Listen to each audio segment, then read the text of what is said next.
Y'all, I am genuinely confused about this. There's this popular park with 6 pickleball courts. It was my first time playing there, and last week my friends and I decided we were going to go and play. I reserved a court for 2H and didn't think anything of it. That place is always packed, so I was kind of wondering why all the courts were available to book, but assumed it was because I was booking it 1 week in advance, and most people must book it the day before or so. This morning we got there right on time.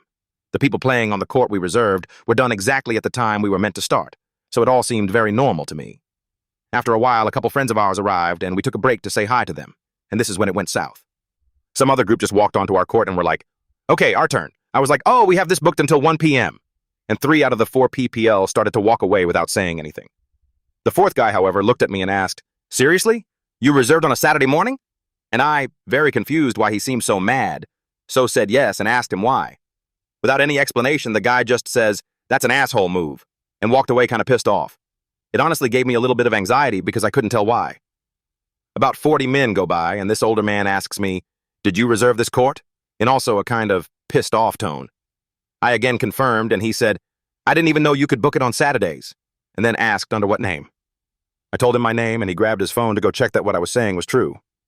Apparently, we learned this later, people just line up to play, and whenever a game is done, the etiquette is that you give up the court and go back in line until it's your turn again. However, none of these people are paying to play. They're basically using the public city courts for free. Here's the kicker, though. The city is closing down 36 pickleball courts, and there's a petition to keep them open. I assume that if everyone paid for them, the city wouldn't actually be closing them down because they'd basically pay for themselves, no? Anyway, I'm very confused by this whole interaction today. So, am I the asshole?